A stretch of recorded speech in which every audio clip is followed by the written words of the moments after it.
Dear students, in this video lecture I am going to explain parameter passing techniques or inter-function communication. So the way of communicating, calling and call functions to exchange the data through parameter passing is called inter-function communication or parameter passing. That means, so already I have explained, for writing the functions in C we required 4 statements: function declaration, function definition, function calling and return statement. Among these 4, function calling and function definition. So between function calling and function definition, the input values have been passed to perform the specific task. Now the parameter passing technique or inter-function communication is nothing but the way of communicating function definition and function calling through the input values passing is called parameter passing technique. That means the way of communicating calling function and function definition through parameter passing is nothing but parameter passing techniques. So we have two kinds of parameter passing techniques: call by value, call by reference. First one, we know about call by value. The value of the actual parameters of calling function are copied into the formal parameters of the called function. So మనము call by value ద్వారా main function నుంచి function డెఫినిషన్లో actual logic రాస్తాము. రాసిన తర్వాత ఆ ఫంక్షన్ని main నుంచి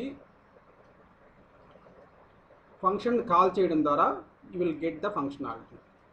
that is called call by value. The values of the actual parameters అంటే మెయిన్లో మనము ఫంక్షన్ కాల్ చేసినప్పుడు ఆ ఫంక్షన్ కాల్ చేసేటప్పుడు మనం పంపించే ఇన్పుట్ వాల్యూస్ని యాక్చువల్ పారామీటర్స్ అంటాం. ఎక్కడికి పంపిస్తున్నాము? ఫంక్షన్ డెఫినేషన్కి పంపిస్తున్నాం. అంటే యాక్చువల్ ఫంక్షన్ ఎక్కడ రాసారో లాజిక్ ఆ ఫంక్షన్కి పంపిస్తున్నాం. దాన్ని ఫంక్షన్ డెఫినేషన్ అంటాం. సో ఫంక్షన్ కాలింగ్ నుంచి ఇన్పుట్ వాల్యూస్ని ఫంక్షన్ డెఫినేషన్కి పంపిస్తాం. సో ఫంక్షన్ కాలింగ్లో ఇచ్చిన ఇన్పుట్ వాల్యూస్ని యాక్చువల్ పారామీటర్స్ అంటాము. ఫంక్షన్ డెఫినేషన్లో ఉండే పారామీటర్స్ని ఫార్మల్ పారామీటర్స్ అంటాం. When you call function to the function definition, the actual parameters have been copied into the formal parameters. This is called call by value. In the call by value mechanism, the values directly copied to the formal parameters. If any changes happen in the formal parameters, those changes will not affect the calling function. So the call function may change the value passed, but the original value in the calling function are unchanged. So example ద్వారా మీకు explain చేస్తాను. Call by value అంటే ఇప్పుడు ఇక్కడ మనము data pass అనే function రాశాను. ఈ డేటా పాస్ మనం ఫంక్షన్ ప్రోగ్రాంలో రాయాలంటే 3 స్టెప్స్ ఫాలో అవ్వాలి. ఫస్ట్ వన్, ఫంక్షన్ని డిక్లేర్ చేయాలి. ఇక్కడ ఫంక్షన్ డిక్లేర్ చేశాను. Data pass int x int y.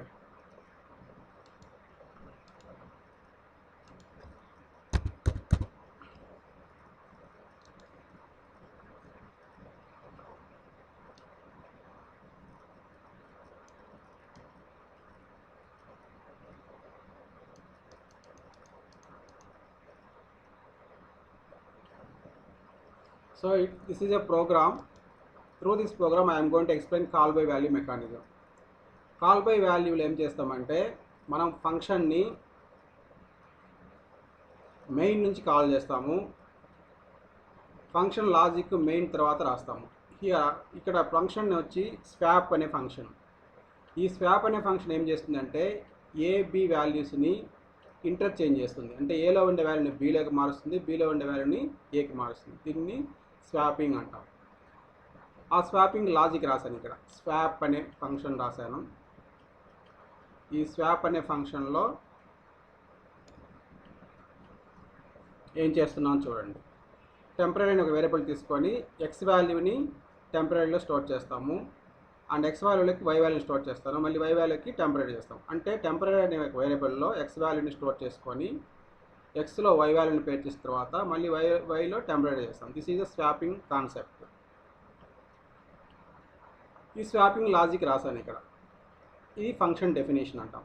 ఇప్పుడు ఫంక్షన్ని డిక్లేర్ చేయాలి. ఫస్ట్ ఫంక్షన్ ఎక్కడ డిక్లేర్ చేయాలంటే మెయిన్కి ఇంక్లూడింగ్ మధ్యలో ఫంక్షన్ని డిక్లేర్ చేయాలి. ఇక్కడ ఈ ఫంక్షన్ డిక్లేర్ చూడండి. స్వాప్ అనేది ఫంక్షన్ నేము, దీనికి రెండు ఇన్పుట్ వాల్యూస్ ఉన్నాయి, x y. X and y integer type. ఈ ఫంక్షను రిటర్న్ వాల్యూ వచ్చి వాయిడ్. రిటర్న్ వాల్యూ వాయిడ్ అంటే ఈ ఫంక్షన్ ఏమి రిటర్న్ చేయదు అని. నెక్స్ట్ ఈ ఫంక్షన్ని కాల్ చేస్తాం. ఫంక్షన్ ఎక్కడ కాల్ చేయాలంటే మెయిన్లో కాల్ చేయాలి. ఇక్కడ చూడండి, మెయిన్లో ఏం రాస్తున్నాను, ఏబి అనే 2 వేరియబుల్స్ని డిక్లేర్ చేశాను. A value 5, B value 20. So whenever I have declare A B A equal to 5 and B equal to 20, మెమరీలో ఇలా జరుగుతుందన్నమాట. మెమరీలో ఏ అనే వేరియబుల్ స్పేస్ అలొకేట్ అయ్యి ఆ స్పేస్లో 5 అనే వాల్యూ స్టోర్ అవుతుంది. ఆ 5 అనే వాల్యూ మెమరీలో ఏ అనే వేరియబుల్ 110 అనే అడ్రస్లో స్టోర్ అవుతుంది. సిమిలర్లీ బి ఈక్వల్ 20 అన్నప్పుడు మెమరీలో 2 బైట్స్ అలొకేట్ అవుతుంది. ఆ బైట్లో ఆ మెమరీలో 10 అనే వాల్యూ స్టోర్ అవుతుంది. దాని పేరు వచ్చి బి. ఈ బి అనే వేరియబుల్ మెమరీలో 112 అనే అడ్రస్లో స్టోర్ అవుతుంది. So this will be happen when we declare the variables in the C program. Whenever we declare the variables, memory is allocated and the assigned value will be stored in that memory location with some address, and for that address we have given the name is A. Similarly, for B, the variable B also some memory is allocated. Within that memory 20 is stored. B value is 20. B value is 10. B value 10 store అవుతుంది. ఈ రెండుకి ఒక address ఉంటుంది. 110 అనే అడ్రస్లో ఏ value ఏ అనే variable 5 store అవుతుంది. 112 అడ్రస్లో బి అనే వేరియబుల్కి 10 స్టోర్ అవుతుంది. ఇప్పుడు ఏం చేస్తున్నాను, ఈ ఫంక్షన్ కాల్ చేయకముందు ఏబి వాల్యూని డిస్ప్లే చేస్తున్నాను. తర్వాత ఫంక్షన్ని కాల్ చేశాను. ఎప్పుడైతే ఫంక్షన్ కాల్ చేస్తామో the control transfer to function definition. So swap అని కాల్ చేసినప్పుడు మెయిన్లో నుంచి కాల్ చేశాను. దీన్ని ఫంక్షన్ కాలింగ్ అంటాం. Whenever you call the function calling, function డెఫినేషన్కి వెళ్ళిపోతుంది. ఇక్కడ చూడండి, ఇక్కడ ఫంక్షన్ డెఫినేషన్ ఎలా ఉంటుందంటే సిగ్నేచరు మనం ఫంక్షన్ డిక్లరేషన్లో ఏమి ఇచ్చామో అదే ఇక్కడ రాయాలి. ఇక్కడ చూడండి, ఫంక్షన్ డిక్లరేషన్లో ఫంక్షన్ ఎలా డిక్లేర్ చేసాము, void swap int x int y రాసాము. ఇక్కడ కూడా అదే ఇవ్వాలి, void swap int x int y. Function define చేసిన తర్వాత ఇక్కడ లాజిక్ లోపల రాస్తాం. ఇప్పుడు మెయిన్ నుంచి ఫంక్షన్ కాల్ చేస్తున్నాం. ఇది call by value. Call by వాల్యూలో ఏం జరుగుతుందంటే ఫంక్షన్ కాలింగ్ నుంచి ఫంక్షన్ డెఫినేషన్కి వాల్యూస్ డైరెక్ట్గా కాపీ అవుతాయి. ఇప్పుడు చూడండి, ఇక్కడ స్వాప్ ఏబి అనేది కాలింగ్ ఫంక్షన్. ఈ కాలింగ్ ఫంక్షన్లో ఏ వేరియబుల్స్ ఉన్నాయి, ఏ బి అనే వేరియబుల్స్ ఉన్నాయి. ఈ రెండింటిని యాక్చువల్ పారామీటర్స్ అంటాం. కాలింగ్ ఫంక్షన్లో రాసిన ఇన్పుట్ వాల్యూస్ని యాక్చువల్ పారామీటర్స్ అంటాం. ఫంక్షన్ డెఫినేషన్లో రాసిన ఇన్పుట్ వాల్యూస్ని ఫార్మల్ పారామీటర్స్ అంటాం. When you calling the function, 2 things have been verified. Function కాలింగ్లో ఎన్ని వేరియబుల్స్ ఉన్నాయి, ఇన్పుట్ వాల్యూస్. ఫంక్షన్ డెఫినేషన్లో అన్నీ ఉండాలి. ఇక్కడ 2 ఉన్నాయి, ఏబి, ఇక్కడ ఎక్స్వై ఉన్నాయి. అంటే number of formal actual parameters is equal to number of formal parameters. Then the corresponding data type should be match. ఇప్పుడు ఏ డేటా టైప్ ఎంత, ఇక్కడ మెయిన్లో ఇంటీజర్, ఇక్కడ x data type integer. So corresponding data types must be match. A data type is match with x data type. Next similarly b data type is integer in the main, and function డెఫినేషన్లో y data type integer. So b and y data types are also matched. So once when we calling the function, the compiler has to verify actual parameters, number of actual parameters equal to number of formal parameters. రెండు equal అయినప్పుడు corresponding data types కూడా check చేసుకుంటుంది. రెండు equal అయ్యి corresponding data types ఈక్వల్గా ఉన్నప్పుడు ఈ actual పారామీటర్స్లో ఉండే వాల్యూ ఫార్మల్ పారామీటర్స్ కాపీ అవుతుంది. అంటే ఏంటి,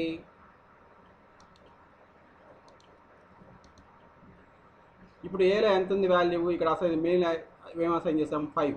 కాబట్టి ఈ 5లో ఉండే వాల్యూ ఎక్స్లోకి కాపీ అవుతుంది. నెక్స్ట్ సెకండ్ వేరియబుల్ ఏంటి ఇక్కడ యాక్చువల్ పారామీటర్స్లో బి.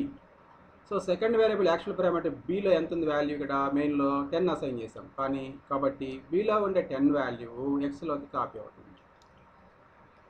కాపీ అయిన తర్వాత మెయిన్లో ఇక్కడ ఒక ఫంక్షన్లో వస్తుంది. ఇప్పుడు ఏంటి టెంపరీలోకి ఎక్స్ వాల్యూ వస్తుంది, అంటే టెంపరీలో 5 ఉంటుంది. ఇప్పుడు ఎక్స్లోకి ఏం చేస్తాం, వై అన్నాం, వైలో ఎంత ఉంది 10 ఉంది, అంటే ఎక్స్ వాల్యూలోకి 10 వచ్చింది. అంటే ఏంటి ఎక్స్ వాల్యూలోకి 10 వై వాల్యూ వచ్చింది. ఇప్పుడు వై వాల్యూలోకి ఏం చేయాలి, ఎక్స్ వాల్యూ పంపాలి. ఎక్స్ వాల్యూ అంటే ఎక్కడ ఉంది, టెంపరీలో ఉంది. కాబట్టి వై ఈక్వల్ టెంప్ అంటే ఎక్స్ వాల్యూ 5 టెంపరీలో ఉంది కాబట్టి ఆ 5 వైలోకి వస్తుంది. అంటే ఎక్స్ వాల్యూ వైలోకి వస్తుంది, వై వాల్యూ ఎక్స్లోకి వెళ్తుంది. This is the statement I'm using to exchange the values of x and y. ఇప్పుడు నేను ఇక్కడ ప్రింట్ చేశాను ఎక్స్ అండ్ వై వాల్యూస్. ఇక్కడ ఎంత ప్రింట్ అవుతాయి, x equal to 10, y equal to 5. ఇక్కడ చూడండి, ఎప్పుడైతే నేను కాల్ చేశానో ఏ వాల్యూ 5 వచ్చి ఎక్స్లోకి కాపీ అవుతుంది. 5 is copy to x. Next b value దేంట్లో కాపీ అవుతుందన్నా, వైకి కాపీ అవుతుంది. అంటే బీలో ఉండే వాల్యూ ఎంత 10. ఈ 10 copy to the variable y. So వైలోకి వస్తుంది. So a address y x యొక్క అడ్రస్ 210, వై యొక్క అడ్రస్ 212. ఇప్పుడు ఏంటి ఇక్కడ ఎక్స్చేంజ్ చేశాను ఈ ఫంక్షన్లో. ఎక్స్చేంజ్ చేస్తే ఏమవుతుంది, ఎక్స్ వాల్యూ 5 ఉంది, ఇప్పుడు వై వాల్యూ 10 ఉంది. సో ఈ ఎక్స్చేంజ్ స్టేట్మెంట్ జరిగినప్పుడు ఏమవుద్ది, ఎక్స్లోకి వై వాల్యూ వస్తుంది. అంటే ఎక్స్లో ఇప్పుడు 5 ఉంది, ఇప్పుడు 10 వచ్చేస్తుంది. నెక్స్ట్ వైకి ఎక్స్ వాల్యూ వస్తుంది, 5 వచ్చేస్తుంది. Now x and y values have been change. సో దీన్ని కాల్ బై వాల్యూ అంటాం. కాల్ బై వాల్యూలో ఏం జరుగుతుందంటే ఏబీని యాక్చువల్ పారామీటర్స్ అంటాము, ఎక్స్వైని ఫార్మల్ పారామీటర్స్ అంటాం. In call by value the actual parameters values have been copied into the actual formal parameters. అంటే ఏ వాల్యూ ఎక్స్లోకి కాపీ అవుతుంది, బి వాల్యూ వైలోకి కాపీ అవుతుంది. If at all any changes happened in formal parameters x and y, those changes will not affect to the actual parameters. This concept is called call by value. అంటే ఏంటి, ఇక్కడ చూడండి, a value ఎక్స్లో copy అయింది, b value వైలో copy అయింది. Then with in this function swap function I have to change the values of x and y. Interchange చేశాను. Interchange చేసినప్పుడు ఏమవుతుందంటే ఎక్స్ వై వాల్యూస్ చేంజెస్ అయినాయి. అంటే ఫార్మల్ పారామీటర్స్ వాల్యూస్ చేంజ్ అయినాయి.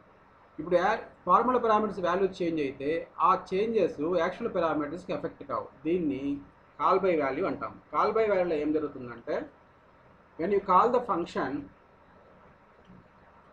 From the main, the actual parameters values copied to the formal parameters. If at all any changes happen in the formal parameters, those changes will not affect the actual parameters. This concept is called call by value. Next concept is parameter processing టెక్నిక్లో 2 చెప్పాము, ఒకటి call by value, ఇంకోటి call by reference. ఇప్పుడు call by reference చూద్దాం. Call by రెఫరెన్స్లో కూడా same ఏనా program అదే రాసాము, స్వాప్ ఇంట్ ఎక్స్ వై. ఇదంతా సేమ్ కామన్ ఇప్పటివరకు. కాల్ బై రెఫరెన్స్లో ఏం జరుగుతుందంటే we are passing the address to the formal parameters from the actual parameters. Actual parameters ఇప్పుడు కాల్ బై వాల్యూలో యాక్చువల్ పారామీటర్స్ యొక్క వాల్యూస్ ఫార్మల్ పారామీటర్స్ కాపీ అవుతాయి. కానీ కాల్ బై రెఫరెన్స్లో reference means address. In call by reference mechanism I'm passing the address of the variables, not values, address of the variables to the formal parameters. That means address of the actual parameters passing to the formal parameters. అంటే ఇప్పుడు ఏం జరుగుతుందన్నా, అడ్రస్ని పంపించాలంటే మనము amperes అని రాస్తాము. ఇప్పుడు ఏ అడ్రస్ని B అడ్రస్ని పంపించాలి. నేను అడ్రస్ని పంపించాలంటే దానికి ముందు వేరియబుల్కి ముందు యాంపర్స్ అని సింబల్ ఇచ్చేస్తే అడ్రస్ వెళ్తుంది అనమాట. ఎప్పుడైతే అడ్రస్ని పంపిస్తామో ఇక్కడ ఫంక్షన్ డెఫినేషన్లో ఇక్కడ పాయింటర్ అంటే ఏంటి, అడ్రస్ ఏ అడ్రస్ అంతే ఇక్కడ చూడండి, ఏ A5 B20, A address 110, be address 112. So ఈ కాల్ బై రెఫరెన్స్ కాబట్టి వాల్యూస్కి బదులు నేను అడ్రస్ని పంపిస్తాను, కాపీ చేస్తాను. అంటే ఏంటి, ఏ అడ్రస్ ఎంత 110 is copy to the A is actual parameters. So function call చేసినప్పుడు మనకి actual parameters values formal parameters copy కావాలి. అది కాల్ బై వాల్యూ అయితే. ఇది కాల్ బై అడ్రస్లో ఏమవుతుందంటే యాక్చువల్ పారామీటర్స్ యొక్క అడ్రస్ ఫార్మల్ పారామీటర్స్ కాపీ అవుతుంది. ఇక్కడ చూడండి, actual parameters a and b, what are the addresses of A and B? A address 110, B address 112. Now A address 110 is copied to X. Now X లో ఏం store అవుతుంది? 110 store అవుతుంది, address store అవుతుంది. వైలో ఏం store అవుతుంది? B యొక్క address store అవుతుంది. ఇప్పుడు నేనేంటి ప్రోగ్రాంలో యాక్చువల్గా అడ్రస్ కాదు నాకు కావాల్సింది ప్రోగ్రామ్ ఈ ఫంక్షన్లో.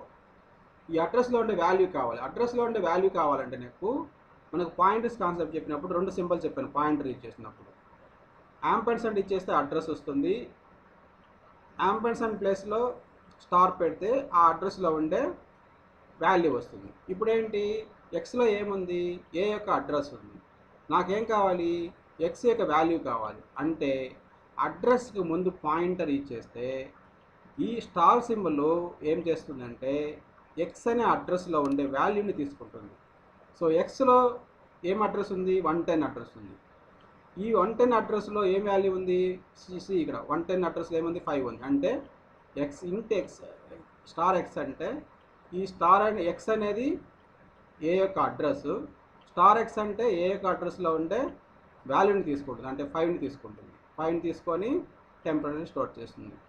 ఇప్పుడు ఎక్స్లో ఏం స్టోర్ చేయాలి? వై వాల్యూ స్టోర్ చేయాలి. వై వాల్యూ స్టోర్ చేయాలంటే కానీ ఇక్కడ వైలో వాల్యూ లేదు. ఏముంది? అడ్రస్ ఉంది. ఏ అడ్రస్? బి అడ్రస్ ఉంది. ఇప్పుడు బి అడ్రస్కి ముందు స్టార్ రాస్తే ఏమవుతుంది? బి అడ్రస్లో ఉండే వాల్యూ తీసుకుంటుంది. బి అడ్రస్లో ఏముంది నాన్న? బి అడ్రస్ ఎంత? 112. సో వైలో 112 ఉంది. ఈ 112కి ముందు స్టార్ పెడితే ఈ 112 అడ్రస్లో ఉండే వాల్యూ తీసుకుంటుంది. 112 అడ్రస్లో ఏముంది నాన్న? 20. సో 20 తీసుకుంటుంది. సో 20 తీసుకొని ఎక్స్లో స్టోర్ చేస్తుంది. సో దట్ వైలో మళ్ళీ టెంపర్ వస్తుంది. అంటే ఏంటి? XY వాల్యూస్ చేంజ్ అవుతాయి. ఎక్స్లోకి 20 వస్తుంది, వైలోకి 5 వస్తుంది. ఇక్కడ ప్రింట్ చేశాను XY వాల్యూస్. సో X 20 అవుతుంది, Y 5 అవుతుంది. ఇక్కడ చూడండి, ఇక్కడ కూడా సేమ్ ప్రీవియస్ ప్రోగ్రామ్ లాగా ఫంక్షన్ కాల్ చేయకముందు AB వాల్యూని డిస్ప్లే చేశాను, ఫంక్షన్ కాల్ చేసిన తర్వాత AB వాల్యూని డిస్ప్లే చేశాను. ఇప్పుడు దీనికి అవుట్పుట్ ఏమొస్తుందంటే ఫంక్షన్ కాల్ చేయకముందు A5 B20, కానీ ఫంక్షన్ కాల్ చేసిన తర్వాత ఏమవుతుంది? ఇక్కడ వాల్యూస్ ఇక్కడ చూడండి ఇక్కడ అడ్రస్లో AB and XY address are same. నేను ఇప్పుడు ఏంటి అడ్రస్లో ఉండే వాల్యూని చేంజ్ చేశాను. అడ్రస్లో ఉండే వాల్యూని చేంజ్ చేసినప్పుడు ఏమవుతుంది? ఏ అడ్రస్ X అడ్రస్ సేమ్ కాబట్టి X అడ్రస్లో ఉండే వాల్యూని చేంజ్ చేస్తే ఏలో ఉండే కూడా చేంజ్ అవుతుంది. కాబట్టి if you are passing the address to the function call by reference, if at all any changes happen in the formal parameters, XYలో ఏదైనా చేంజెస్ జరిగితే ఆ చేంజెస్ యాక్చువల్ పారామీటర్స్లో కూడా జరుగుతాయి. అందుకని ఏమైంది చూడండి, ఇక్కడ ఫంక్షన్ కాల్ చేయకముందు AB వాల్యూస్ 520, కాల్ చేసిన తర్వాత ఏమైంది? చేంజ్ అయింది. అంటే ఇక్కడ చేంజ్ అయితే ఇక్కడ కూడా చేంజ్ అయింది. అంటే ఫార్మల్ పారామీటర్స్లో చేంజ్ అయినప్పుడు ఆ చేంజెస్ యాక్చువల్ పారామీటర్స్ కూడా ఎఫెక్ట్ అయింది. దీన్ని కాల్ బై రెఫరెన్స్ మెకానిజం అంటారు. ఎందుకు చేంజ్ అయింది? ఇక్కడ అడ్రస్ను పంపించాను, అంటే అడ్రస్లో ఏదైనా చేంజెస్ జరిగినప్పుడు ఆ అడ్రస్ ఏకి ఎక్స్కి కామన్ కాబట్టి ఎక్స్ అనే అడ్రస్లో చేంజెస్ జరిగితే ఆ అడ్రస్ ఏది కూడా పాయింట్అవుట్ చేస్తుంది కాబట్టి ఆ చేంజెస్ ఏకి కూడా ఎఫెక్ట్ అవుతాయి. Similarly y b address same కాబట్టి ఇప్పుడు నేను ఈ ఫంక్షన్లో వై వాల్యూని చేంజ్ చేశాను. అంటే ఏంటి? ఈ వై యొక్క అడ్రస్లో ఉండే వాల్యూని చేంజ్ చేశాను. వై అడ్రస్లో ఏముంది? బి కూడా ఉంది కాబట్టి వై వాల్యూ చేంజ్ అయినప్పుడు ఆటోమేటిక్గా బి వాల్యూ కూడా చేంజ్ అవుతుంది. Why because AB addresses is same as XY addresses. If any changes happen in the X, that changes will also affect in the A. This is called call by reference. మీరు గుర్తుపెట్టుకోవాల్సింది ఒకటేనా, call by వాల్యూలో డైరెక్ట్గా వాల్యూని pass చేస్తాము, address pass చేయము, డైరెక్ట్గా వాల్యూస్ని పాస్ చేస్తాం కాబట్టి ఫార్మల్ పారామీటర్లు ఏదైనా చేంజెస్ జరిగితే ఆ చేంజెస్ యాక్చువల్ పారామీటర్స్కి ఎఫెక్ట్ కావు. This is called call by value. Next call by రెఫరెన్స్లో ఉన్నప్పుడు కాల్ బై రెఫరెన్స్లో అడ్రస్ పంపిస్తాము కాబట్టి అడ్రస్ చేంజ్ చేసినప్పుడు అడ్రస్లో ఉండే వాల్యూ చేంజ్ అయినప్పుడు ఆటోమేటిక్గా ఈ యాక్చువల్ పారామీటర్స్ కూడా చేంజ్ అవుతాయి. ఇంకోటి మీరు గుర్తుపెట్టుకోవాల్సింది, కాల్ బై రెఫరెన్స్లో మెకానిజం యూజ్ చేసినప్పుడు ఫంక్షన్ కాల్ చేసినప్పుడు అడ్రస్ను పంపించాలి కాబట్టి ఇన్పుట్ వాల్యూస్కి యాంపర్సండ్ రాయాలి. ఇక్కడ ఫంక్షన్ డెఫినేషన్లో ఇక్కడ అడ్రస్ పంపిస్తున్నాం కాబట్టి అడ్రస్లో ఉండే వాల్యూ తీసుకోవాలి కాబట్టి ఇక్కడ వేరియబుల్కి ముందు స్టార్ రాయాలి. That is that main difference between call by value and call by reference. Call by వాల్యూలో డైరెక్ట్గా వాల్యూస్ని కాపీ చేస్తాం ఫార్మల్ పారామీటర్స్, కానీ ఇక్కడ అడ్రస్ని కాపీ చేస్తాం. అడ్రస్ కాబట్టి యాంపర్సండ్ సింబల్ ఇచ్చేయాలి ఫంక్షన్ కాలింగ్లో. ఫంక్షన్ డెఫినిషన్లో స్టార్ రాయాలి, ఎందుకని అడ్రస్లో ఉండే వాల్యూ తీసుకుంటుంది కాబట్టి స్టార్ ఇచ్చేస్తాం. సో ఎప్పుడైతే అడ్రస్ని పంపిస్తావో XY ABలు సేమ్ అడ్రస్ కాబట్టి XYలో చేంజ్ అయితే ఆ చేంజెస్ ABలకు కూడా ఎఫెక్ట్ అవుతాయి. దీన్ని కాల్ బై రెఫరెన్స్ అంటాం. I will explain one more example with call by value, call by reference. ఇక్కడ చూడండి, కాల్ బై వాల్యూ. ఇక్కడ చూడండి, డేటా పాస్ అనేది ఒక ఫంక్షన్ తీసుకున్నాను. ఈ డేటా పాస్లో జస్ట్ AB వాల్యూని పంపిస్తాను ప్రోగ్రామ్కి. ఇక్కడ XY వాల్యూ చేంజ్ చేస్తాను. చూడండి, AB ఫంక్షన్ డిక్లరేషన్ చేసాము, data pass Intex into y. Function declaration ఏది చేస్తామో ఫంక్షన్ డెఫినేషన్ కూడా అదే ఉండాలి. ఫంక్షన్ డెఫినేషన్ అంటే యాక్చువల్ లాజిక్ రాస్తాము. ఇక్కడ ఏం చేస్తాను, నేను XY వాల్యూకి Xకి 10 యాడ్ చేస్తున్నాను, Yకి 20 యాడ్ చేస్తున్నాను. ఇప్పుడు AB వాల్యూని పంపించాలి. బిఫోర్ ఫంక్షన్ కాలింగ్ AB వాల్యూని డిస్ప్లే చేశాను, అంటే A ఎంత 15, B 10. నెక్స్ట్ ఇప్పుడు ఫంక్షన్ కాల్ చేశాను. కాల్ చేస్తే ఏమవుతుంది, A యొక్క వాల్యూ Xలోకి, B వాల్యూ Yలోకి కాపీ అవుతుంది. అంటే Xలోకి A వాల్యూ 15 వస్తుంది, Yలోకి B వాల్యూ 10 వస్తుంది. సో Xలో 15 ఉంటుంది. ఇప్పుడు ఏం చేశాను, Xకి 10 యాడ్ చేశాను. 15 + 10 25 అవుతుంది. నెక్స్ట్ Yకి 50 కాపీ అవుతుంది, 10 కాపీ అవుతుంది. సో Yలో 10 ఉంది, ఇప్పుడు 20 యాడ్ చేశాను, అంటే Y వాల్యూ 30 అవుతుంది. అంటే ఇక్కడ XY వాల్యూస్ ఏమవుతాయి, X 20 ఉంది, 15 ఉంది, 10 యాడ్ చేశాను, 25 అవుతుంది. ఆ Y వాల్యూ 30 అవుతుంది. కానీ ఈ చేంజెస్ ABలకి ఎఫెక్ట్ కావు. ఎందుకని చూడండి, ఇక్కడ మళ్ళీ ఫంక్షన్ కాల్ చేసిన తర్వాత AB వాల్యూ డిస్ప్లే చేశారు. AB వాల్యూ డిస్ప్లే చేస్తే ఎంత వచ్చింది మీకు, 15 10 వచ్చింది. అంటే ఏంటి, ఇన్ కాల్ బై వాల్యూలో ఫంక్షన్ కాల్ చేసినప్పుడు actual parameters values formal parameters copy అవుతాయి. ఫార్మల్ పారామీటర్స్లో ఏదైనా చేంజెస్ జరిగినప్పుడు ఆ చేంజెస్ యాక్చువల్ పారామీటర్స్కి ఎఫెక్ట్ కావు. కాబట్టి before calling, after calling A15 B10 ఉంటుంది. కాలింగ్ తర్వాత కూడా, ఫంక్షన్ అయిన తర్వాత కూడా 15 10 అవుతుంది. కానీ ఇక్కడ XY వాల్యూస్ చేంజ్ అయినాయి, కానీ ఈ చేంజెస్ AB వాల్యూకి ఎఫెక్ట్ కావు. దీన్ని కాల్ బై వాల్యూ అంటాం. ఎందుకని ఆ వాల్యూని డైరెక్ట్గా మనం పంపిస్తున్నాం కాబట్టి. వాల్యూస్ పంపిస్తే ఈ ఫార్మల్ పారామీటర్స్లో చేంజెస్ ఏమైనా అయితే ఆ చేంజెస్ మెయిన్ యాక్చువల్ పారామీటర్స్కి ఎఫెక్ట్ కావు. దీన్ని కాల్ బై వాల్యూ అంటాం. Next same program call by reference ఉంటుంది. Call by reference same. ఇక్కడ చూడండి, కాల్ బై రెఫరెన్స్లో డేటా పాస్ చేసినప్పుడు ఏం చేసిందా, మీకు ఒకటే చెప్పాను. కాల్ బై రెఫరెన్స్ అంటే అడ్రస్ని పంపించాలి. అడ్రస్ అంటే యాంపర్సండ్ వాడాలి, ABకి యాంపర్సండ్ వాడాము. ఇక్కడ అడ్రస్ పంపించినప్పుడు ఇక్కడ ఏం చేయాలన్నా స్టార్ ఇచ్చేయాలి, ఎందుకంటే అడ్రస్లో ఉండే వాల్యూ కావాలి కాబట్టి. ఇప్పుడు ఏం చేస్తున్నాను, స్టార్ X = *10 ఇచ్చాను. ఇప్పుడు అడ్రస్ని పంపిస్తే ఏమవుతుంది చూడండి, ఇక్కడ ఇప్పుడు A address 1000, B address 2000. A అడ్రస్లో 15 ఉంది, B అడ్రస్లో 10 ఉంది. ఇప్పుడు కాల్ బై రెఫరెన్స్ కాబట్టి A యొక్క అడ్రస్ Xలోకి కాపీ అవుతుంది, అంటే 1000 Xలోకి వస్తుంది. B అడ్రస్ Yలోకి కాపీ అవుతుంది, అంటే 2000 Yలోకి వస్తుంది. ఇప్పుడు ఏంటి, XY చేంజ్ చేశాను. స్టార్ X అంటే ఏంటి, Xకి 1000 అడ్రస్, 1000లో ఉండే వాల్యూకి 10 యాడ్ చేయమని. అంటే 1000లో ఎంత ఉంది వాల్యూ, 15 ఉంది. 15కి 10 యాడ్ చేస్తే 25 అవుతుంది. అంటే ఏ వాల్యూ కూడా చేంజ్ అయింది. ఎందుకని X వాల్యూ నేను చేసినప్పటికి కూడా X అడ్రస్లో ఉండే వాల్యూకి నేను యాడ్ చేస్తే Aలో ఉండే అడ్రస్ కూడా అదే కాబట్టి A కూడా ఎఫెక్ట్ అవుతుంది.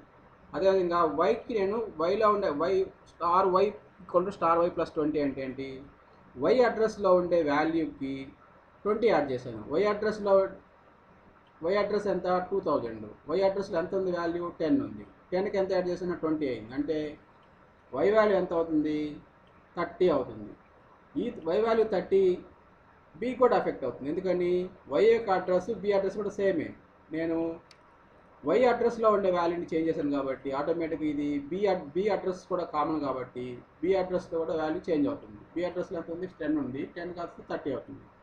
ఇప్పుడు చూడండి, ఈ ఫంక్షన్ కాల్ చేయకముందు ఏబి వాల్యూ డిస్ప్లే చేశాను, 15 10 ఉన్నాయి. ఈ ఫంక్షన్ కాల్ చేసిన తర్వాత డిస్ప్లే చేశాను.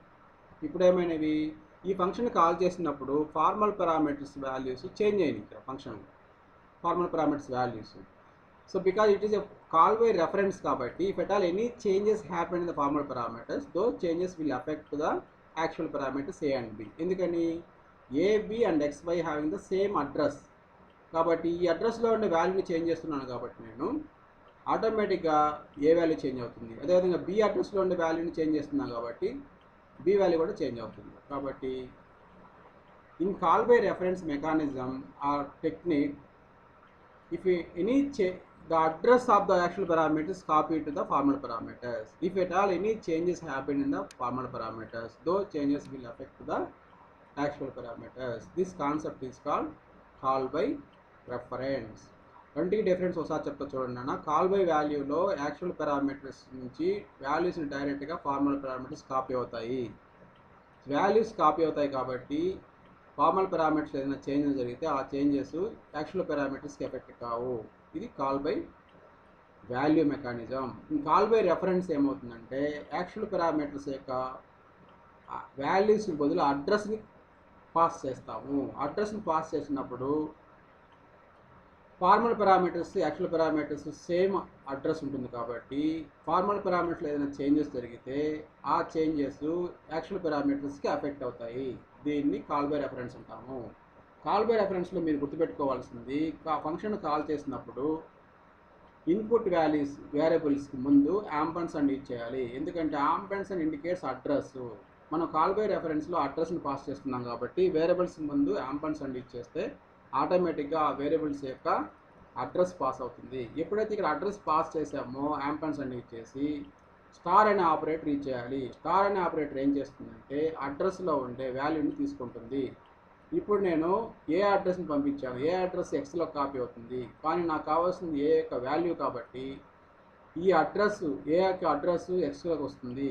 ఎక్స్ అడ్రస్కి ముందు స్టార్ పెడితే ఎక్స్ అడ్రస్లో ఉండే వాల్యూని తీసుకుంటుంది. కాబట్టి మీరు గుర్తుపెట్టుకోవాల్సింది, కాల్ బై రెఫరెన్స్ మెకానిజంలో ఫంక్షన్ కాల్ చేసినప్పుడు అడ్రస్ ఇవ్వాలి, అంటే యాంపర్సండ్ సింబల్ ఇవ్వాలి వేరియబుల్స్ ముందు. ఫంక్షన్ డెఫినేషన్లో అడ్రస్లో ఉండే వాల్యూని తీసుకోవాలి కాబట్టి వేరియబుల్కి ముందు స్టార్ ఇచ్చేయాలి. And one more thing is, if at all address is passing both actual parameters and formal parameters having the same address కాబట్టి ఫార్మల్ పారామీటర్స్లో వాల్యూ చేంజ్ అయితే ఆ చేంజెస్ యాక్చువల్ పారామీటర్స్లో కూడా చేంజ్ అవుతాయి.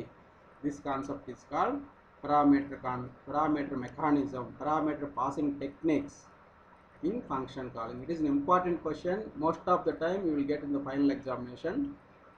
The university will ask the question like that: explain parameter passing techniques, or sometimes directly will ask explain call by value and call by reference. So explain parameter passing techniques ante you have to remember that there are two types of parameter passing techniques, call by value, call by reference. So ఆరంటే explain చేసి with ఎగ్జాంపుల్తో program రాయాలి. ఒక్కోసారి డైరెక్ట్గానే అడుగుతాడు, direct అడిగితే no problem, explain call by value, call by reference అంటారు, అప్పుడు డైరెక్ట్గా. ఇంకోసారి third explain inter function communication అంటారు. ఇంటర్ ఫంక్షన్ కమ్యూనికేషన్ అన్నా కూడా same. So inter function communication అంటే ఇది మెయిన్ ఫంక్షన్ డెఫినేషన్, ఇది ఫంక్షన్ కాలింగ్. ఈ రెండు మధ్య జరిగే కమ్యూనికేషన్ని ఇంటర్ ఫంక్షన్ కమ్యూనికేషన్ అంటారు. ఈ రెండు మధ్య కమ్యూనికేషన్ ఎలా జరుగుతుంది, ఇన్పుట్ వాల్యూస్ని పాస్ చేయడం వల్ల జరుగుతుంది. కాబట్టి ఒకసారి ఇంటర్ ఫంక్షన్ కమ్యూనికేషన్ అన్నా పారామీటర్ పాసింగ్ టెక్నిక్స్ అన్నా బోత్ ఆర్ సేమ్.